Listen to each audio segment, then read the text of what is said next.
Hello dear student, यह animal kingdom का third lecture है। फर्स्ट लेक्चर में हम क्लासिफिकेशन ऑफ एनिमल किंगडम पढ़े, सेकंड में पोरीफेरा और ये थर्ड है, इसमें सिलेंट्रेटा के बारे में हम डिटेल स्टडी करेंगे। ठीक है, तो यहाँ हम हेडिंग डाल दे रहे हैं सिलेंट्रेटा।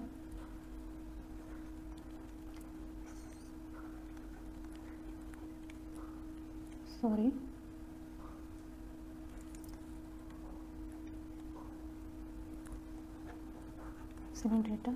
सिलेंट्रेटा को नाइडेरिया भी बोला जाता है। ठीक है, किस लिए बोला जाता है इसके बारे में बता दें। पहले सिलेंट्रेटा को सिलेंट्रेटा नाम क्यों दिया गया, फाइलम सिलेंट्रेटा को। ये जो भी सिलेंट्रेटा के मेंबर होते हैं उनके बॉडी के सेंटर में एक लार्ज कैविटी प्रेजेंट रहती है जिसे सिलेंट्रॉन बोला जाता है। ठीक है, तो इसीलिए उसी के बेस पे इसको सिलेंट्रेटा नाम दिया गया है। तो यहाँ हम लिख सकते हैं large central cavity, large central cavity present, उसको कहा जाता है सिलेंट्रॉन, सिलेंट्रॉन। ठीक है, अब नाइडेरिया क्यों बोला जाता है। ठीक है, नाइडेरिया इसलिए बोला जाता है कि इसमें एक नीडोब्लास्ट सेल पाया जाता है, इसके बेस पे इसको नाइडेरिया बोला जाता है। उसका बहुत इम्पॉर्टेंट रोल होता है, उसको हम लोग आगे पढ़ेंगे। ठीक है, तो यहाँ लिख देंगे प्रेजेंस ऑफ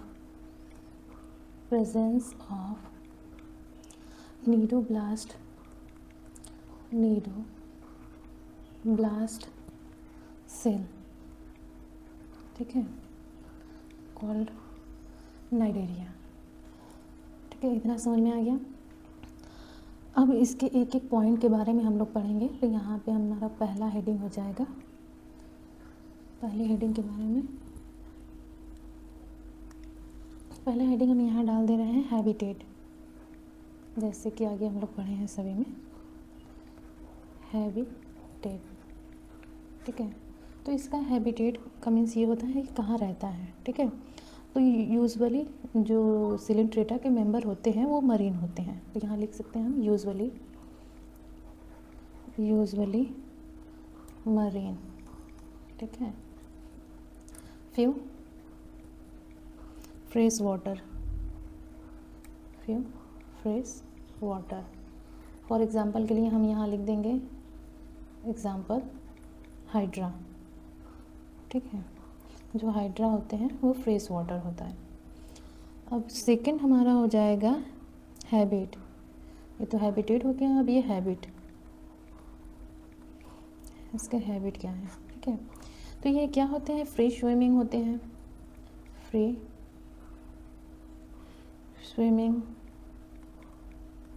स्विमिंग और सेसाइल भी होते हैं ये। तो यहाँ लिख देंगे यार सेसाइल। ठीक है, फ्री स्विमिंग मतलब कि ये किसी चीज़ से चिपके नहीं रहते हैं, ऐसे ही तैरते रहते हैं। ठीक है, और सेसाइल का मीन्स होता है कि एक ही जगह पे चिपके रहते हैं या प्रेजेंट रहते हैं, मूव नहीं करते हैं। ठीक है, अब हमारा यहाँ पे थर्ड आ जाएगा, थर्ड वाला हेडिंग हो जाएगा बॉडी ऑर्गेनाइजेशन। तो इसके बॉडी ऑर्गेनाइजेशन के बारे में पढ़ते हैं हम लोग, ऑर्गेनाइजेशन। जो बॉडी ऑर्गेनाइजेशन होता है सिलेंट्रेटा में टिश्यू लेवल का होता है। ठीक है, टिश्यू लेवल। अभी हम लोग आगे पोरीफेरा में पढ़े थे तो उनका सेलुलर लेवल का था, अब यहाँ से स्टार्टिंग हो गया है टिश्यू लेवल का। ठीक है, तो फोर्थ हमारा हो जाएगा सिमेट्री। तो सिमेट्री क्या होती है, इसकी रेडियल होती है, रेडियल। ये सिमेट्री वगैरह का जो क्लासिफिकेशन वाला क्लास लिए हैं हम, उसमें सब डिटेल में बताएं कि सिमेट्री क्या होता है। सिमेट्री का मीन्स ये होता है कि ये कोई ऑर्गेनिज्म है, इसको हम किसी भी एंगल से काटे ये 2 हाफ पार्ट में डिवाइड होंगे। ठीक है, तो ऐसे ऑर्गेनिज्म को रेडियल सिमेट्री बोला जाता है। और फिफ्थ वाला हमारा हो जाएगा बॉडी प्लेन।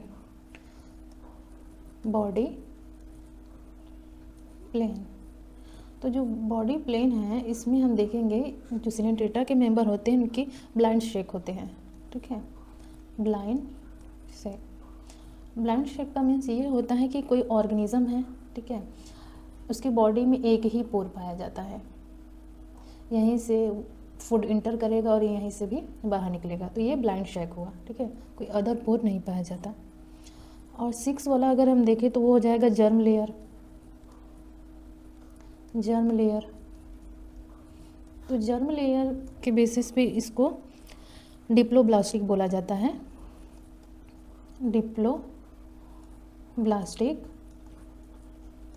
डिप्लोब्लास्टिक का मीन्स ये होता है कि इसमें जो जर्म लेयर रहते हैं वो 2 लेयर में होता है। एक हमारा हो जाएगा एक्टोडर्म और एक हो जाएगा एंडोडर्म, ठीक है। और इनके बीच में मीजोग्लिया भी प्रेजेंट रहता है। सपोज ये कोई सेल है, ठीक है, तो ये हो गया हमारा एक्टोडर्म और ये अंदर वाला हो जाएगा एंडोडर्म और बीच में ये जो लिक्विड भरा रहेगा उसको मीजोग्लिया बोलते हैं, मीजोग्लिया, ठीक है। तो ये हो गए 6 वाला हेडिंग। अब 7th वाला हम देखते हैं। तो 7th वाले में हमारा आ जाएंगे बॉडी कैविटी।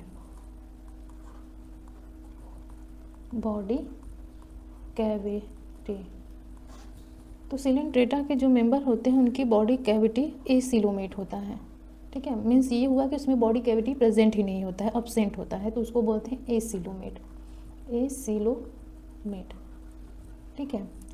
8 वाला हमारा हो जाएगा स्पेशल कैरेक्टर के बारे में। अगर हम देखें तो यहाँ पे इसको मैं लास्ट में बताऊँगी, ठीक है। यहाँ पे हम लोग स्केलेटल के बारे में देख लेते हैं। जो 8 वाला है स्केलेटल सिस्टम, स्केलेटल, ठीक है। तो यहाँ पे ये जो स्केलेटल होता है इसमें क्या होता है, कैल्शियम कार्बोनेट के बने होते हैं ये, ठीक है, कैल्शियम कार्बोनेट के बने होते हैं। इसको बोला जाता है कैलकेरियस एक्सोस्केलेटल, कवर्ड बाय, ठीक है, कवर्ड बाय कैलकेरियस एक्सोस्केलेटल,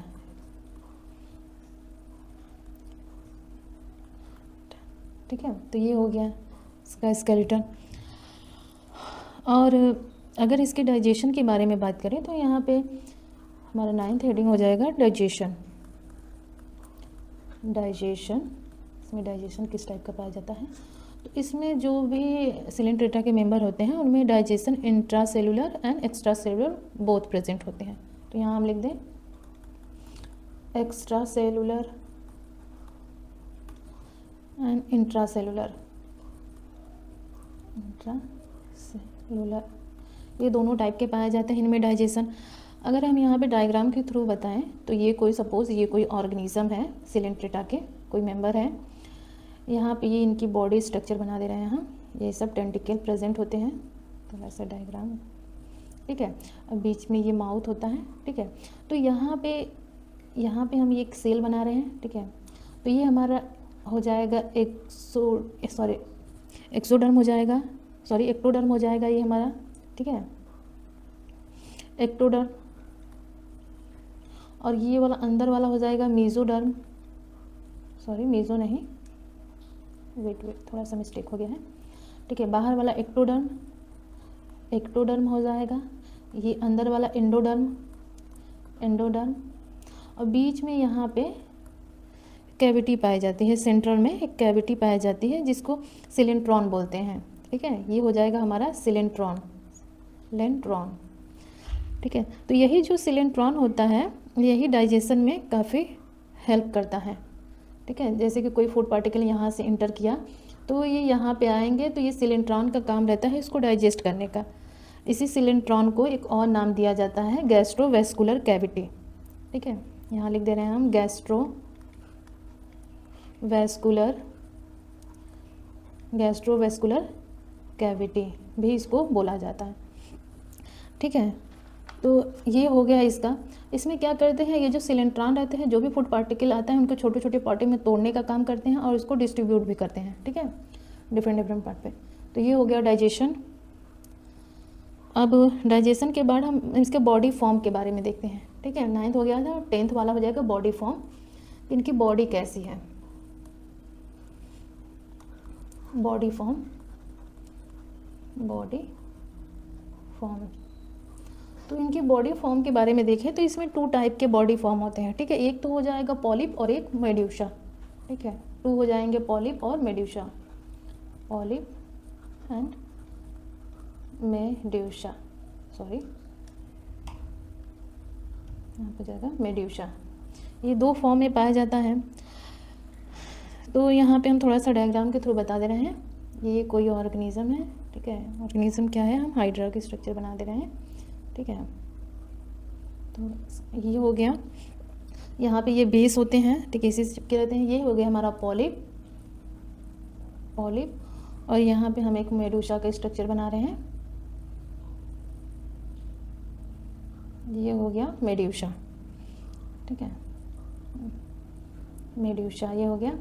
अब ये क्या होते हैं, इनमें कुछ डिफरेंस होते हैं। जो पॉलिप होता है, ठीक है, ये जो पॉलिप के बारे में हम लिख रहे हैं, ये क्या होते हैं, सिलेंड्रिकल इनकी बॉडी होती है। तो यहाँ पे लिखा है सिलेंड्रिकल होती है इनकी बॉडी, ठीक है। और ये सेसाइल होते हैं। सेसाइल का मीन्स ये एक ही जगह प्रेजेंट रहते हैं। अगर मेडूसा की बात करें, इसके बारे में अगर हम लिखें तो ये हो जाएगा, ये अम्ब्रेला शेप होते हैं। ये तो सिलेंड्रिकल था, ये अम्ब्रेला शेप होते हैं, अम्ब्रेला शेप, ठीक है। और ये फ्री स्विमिंग या तो फ्लोटिंग, फ्री फ्लोटिंग करते रहते हैं, फ्री फ्लोटिंग, ठीक है। तो ये हो गया, ये एग्जाम्पल हो जाएगा। यहाँ पे हम एग्जाम्पल लिख दे रहे हैं, यहाँ पे हाइड्रा, ठीक है, ये हाइड्रा हो जाएगा। अगर यहाँ पे हम बात करें तो ये हो जाएगा हमारा अरेलिया, एग्जाम्पल अरेलिया, ठीक है। ये 2 एग्जाम्पल हो गए पॉलिप और मेड्यूसा के। और ये क्या होते हैं, इनके टेंटिकल्स होते हैं। ये जो ये वाला पोर्शन होता है, ये टेंटिकल्स होते हैं, टेंटिकल्स, ठीक है। तो इतना आप लोगों को समझ में, ठीक है। तो ये हमारा 10 पॉइंट हो गया। अब 11 वाले पे हम लोग चलते हैं। तो जो 11 वाला पॉइंट है, यहाँ पे हम लिख दे रहे हैं अल्टरनेशन ऑफ जनरेशन। ये काफ़ी इम्पोर्टेंट है, alternation of generation,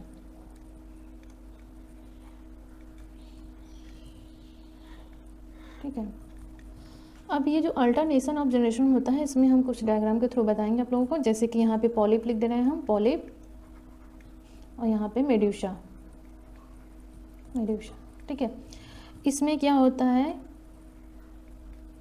asexual, asexual, और यहाँ पे क्या हो जाएगा, सॉरी यहाँ, ठीक है, ये हो जाएगा sexual reproduction,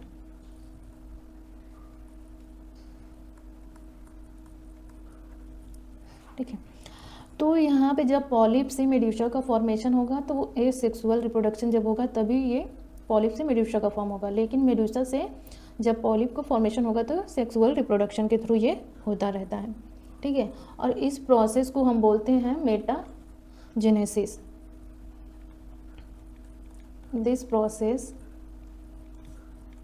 is called metagenesis, metagenesis, ठीक है। तो ये हो गया अल्टरनेशन ऑफ जनरेशन।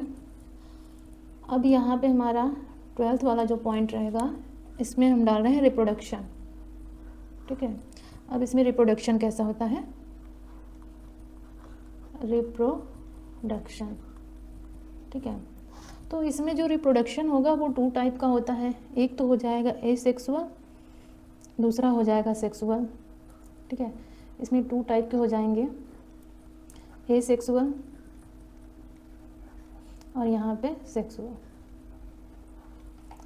अब जो एसेक्सुअल रिप्रोडक्शन होता है उसमें 2 टाइप के हो जाएंगे। एक बर्डिंग हो जाएगा, बर्डिंग के थ्रू होगा, और दूसरा फ्रेगमेंटेशन के थ्रू, ठीक है, फ्रेगमेंटेशन के थ्रू होता है।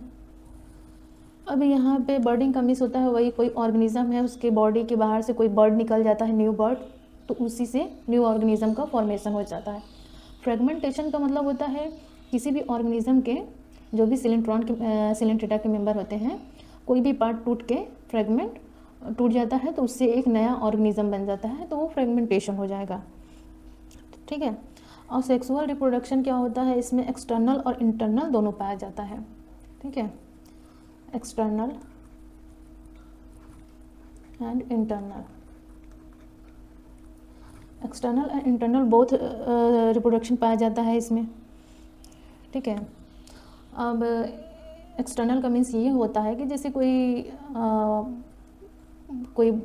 जैसे मेड्यूसा है, तो मेड्यूसा के बॉडी से स्पर्म और ओवम दोनों बाहर निकले और वो फ्यूज़ हो जाए, तो फ्यूज़ होके बॉडी से बाहर निकल के दोनों फ्यूज़ हो जाए, तो वहाँ से न्यू ऑर्गेनिज्म का फॉर्मेशन होगा। अगर बॉडी के अंदर होगा तो वो इंटरनल होगा, ठीक है।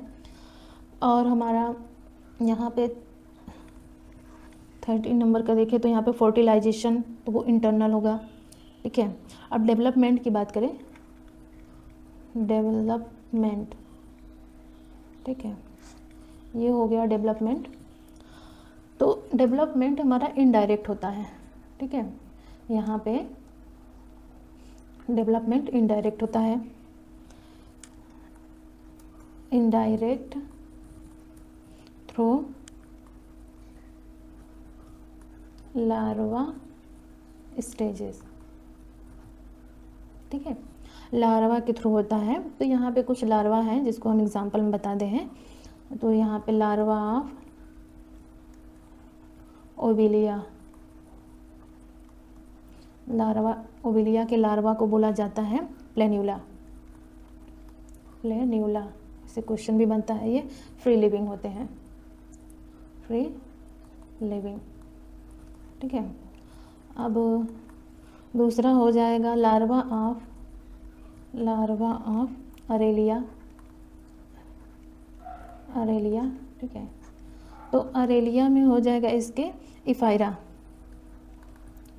इफायरा होता है, अरेलिया के लार्वा को इफायरा कहते हैं, ओविलिया के लार्वा को प्लेन्यूला बोला जाता है, ठीक है। अब यहाँ पे कुछ एग्जाम्पल हैं और उसके कॉमन नेम है, यहाँ पे हम बता दे रहे हैं आप लोगों को, ठीक है। तो ये जो एग्जाम्पल हैं,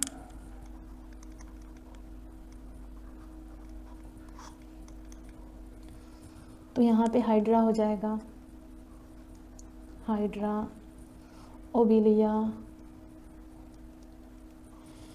अरेलिया, फाइसेलिया, फाइसेलिया, पेनिनसुला, चुला, और गार्गोनिया हो जाएगा, गार्गोनिया, ठीक है, गार्गोनिया हो जाएगा, एडम्सिया हो जाएगा, ठीक है। ये क्या होते हैं, ये फ्रेश वाटर में पाया जाता है हाइड्रा, ठीक है, फ्रेश वाटर।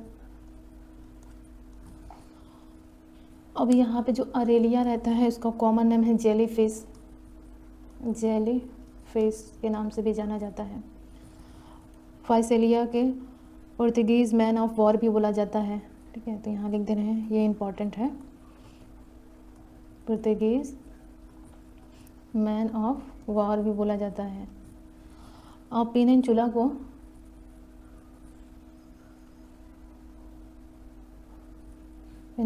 बोला जाता है सी फैन, सी फैन। गार्गोनिया को सी फैन बोला जाता है, सी फैन। अडाम्सिया को सी एनीमोन बोला जाता है, सी एनीमोन बोला जाता है। तो ये सारे इम्पॉर्टेंट कॉमन नेम हैं जो कि पूछा जाता है, ठीक है। तो ये सारे कॉमन नेम हैं जो कि एग्ज़ाम में पूछे जाएंगे। अब हमारा नेक्स्ट इम्पॉर्टेंट थिंग्स हैं यहाँ पे जो कि काफ़ी इम्पॉर्टेंट है। तो यहाँ पे हम स्टार लगा के बना दे रहे हैं आप लोगों को। इसमें नीडोब्लास्ट सेल पाए जाते हैं, ठीक है, जिसको नीडोब्लास्ट या तो नीडोब्लास्ट और नीडोसाइट बोला जाता है, साइट भी बोला जाता है। ये क्या होते हैं, ये कंटेन किए रहते हैं, ठीक है, कंटेन स्टिंगिंग सेल को या तो स्टिंगिंग कैप्सूल, कैप्सूल को कंटेन किए रहते हैं, जिसे बोला जाता है कॉल्ड नीमेटोसाइट, नीमेटोसाइट्स बोला जाता है। ठीक है, ये जो नीडोब्लास्ट सेल रहता है, स्टार्टिंग में बताए थे कि नाइडेरिया क्यों बोला जाता है, क्योंकि वो नीडोब्लास्ट सेल कंटेन किया रहता है। तो जो नीडोब्लास्ट सेल होते हैं वो कंटेन किए रहते हैं स्टिंगिंग कैप्सूल, जिसे नीमेटोसाइट बोला जाता है। ठीक है, ये प्रेजेंट होते हैं टेंटिकल्स में, जो टेंटिकल्स रहता है वहाँ पे ये प्रेजेंट रहते हैं, प्रेजेंट ऑन टेंटिकल्स। ठीक है, और ये क्या करते हैं, इनका काम होता है, यूज़ करते हैं इसका एंकरेज करने में। ठीक है, एंकरेज या तो अटैच किसी भी चीज़ से, अटैचमेंट किसी चीज़ से रहता है इनका। अब ये क्या करते हैं, जैसे ऑफेंस और डिफेंस में भी काफ़ी रिस्पॉन्सिबल होते हैं। तो यहाँ हम लिख देंगे ऑफेंस, ऑफेंस एंड डिफेंस। ठीक है, ऑफेंस और डिफेंस में ये रिस्पॉन्सिबल होते हैं। ऑफेंस का मीन्स हो जाएगा किसी भी प्रे, मतलब कोई भी शिकारी आ रहा है तो उसको कैप्चर करने के लिए, कैप्चर प्रे। ठीक है, और डिफेंस का मतलब होता है प्रोटेक्शन, यहाँ पर हो जाएगा प्रोटेक्शन। ठीक है, तो ये हो गया, ये इसी के बेस पे इसको नाइडेरिया भी बोला जाता है, इसी सेल के बेस पे। ठीक है, तो नीडोब्लास्ट सेल होते हैं जो कि क्या करते हैं, स्टिंगिंग कैप्सूल को कंटेन किए रहते हैं, जिसे नीमेटोसिस्ट बोला जाता है। ये प्रेजेंट होते हैं टेंटिकल्स में, और इसका यूज़ किया जाता है इनकरेज या अटैचमेंट में। और ये क्या होते हैं, ऑफेंस और डिफेंस में रिस्पॉन्सिबल होते हैं। यदि कोई भी प्रे आ गया तो उनको कैप्चर करने में, पकड़ के खाने में यूज़ करते हैं ये लोग, और अपने प्रोटेक्शन में भी इसका यूज़ करते हैं। ठीक है, अब यहाँ पे एक्सक्रीशन एंड, ये एक पॉइंट छूट गया था। ठीक है, तो यहाँ पे एक्सक्रीशन एंड रेस्पिरेशन भी देख लेते हैं हम लोग। एक्सक्रीशन एंड रेस्पिरेशन, ठीक है, तो यहाँ पे जो एक्सक्रीशन होता है ये डिफ्यूज़न के थ्रू होता है। एक्सक्रीशन और डिफ्यूज़न, रेस्पिरेशन ये डिफ्यूज़न के थ्रू होता है। ठीक है, तो ये डिफ्यूज़न के थ्रू होता है। वो भी कहाँ से होता है, हमारे जनरल बॉडी सरफेस से, जनरल बॉडी सरफेस।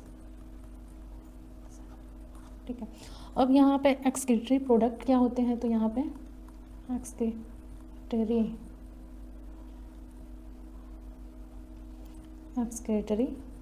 प्रोडक्ट। ठीक है, तो जो एक्सक्रीटरी प्रोडक्ट होते हैं वो अमोनिया होते हैं। ठीक है, अमोनिया होते हैं, ये टॉक्सिक होते हैं बहुत। अब यहाँ पे क्लासिफिकेशन भी हम लोग इसके बारे में देख लेते हैं, उसके क्लासिफिकेशन भी कुछ किया गया है। तो न्यू पेज ले रहे हैं हम यहाँ से, क्योंकि इसमें नहीं आएगा। ठीक है, क्लासिफिकेशन, तो छोटा सा इनका क्लासिफिकेशन है। Classification on the basis of, on the basis of polyp and medusa। ठीक है, तो इनके बेसिस पे इनको क्लासिफाई किया गया है 3 पार्ट में। 3 पार्ट में डिवाइड करें। पहला हमारा हो जाएगा हाइड्रोजोआ,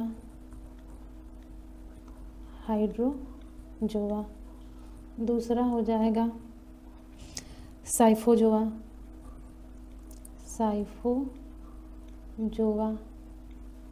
तीसरा हो जाएगा एंथोजोआ। ठीक है, तो ये इसके 3 पार्ट हो गए।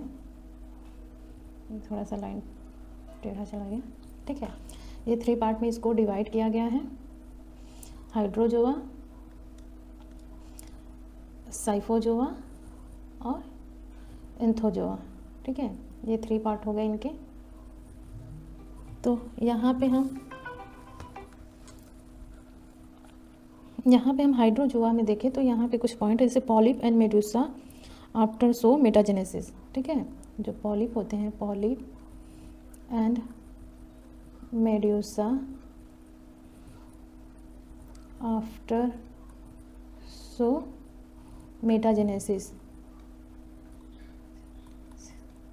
ठीक है, मेटाजेनेसिस के टाइम ये शो करते हैं। तो इसमें एग्जांपल के लिए अभी मैं यहाँ बता दे रहा हूँ, फिर लिखती हूँ एग्जांपल। इसमें केवल मेड्यूसा होगा, ठीक है। Medusa form is most common and polyp present in reduced form,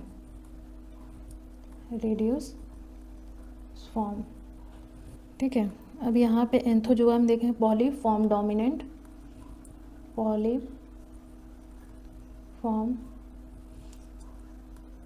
dominant medusa is reduce or absent, ठीक है। तो यहाँ पे एग्जाम्पल हो जाएंगे हाइड्रा, फाइसेलिया एंड ओबिलिया, ये इसके एग्जाम्पल हो गए। और साइफोजोआ के एग्जाम्पल हो जाएंगे अरेलिया, और एंथोजोआ के एग्जाम्पल हो जाएंगे सी एनीमोन,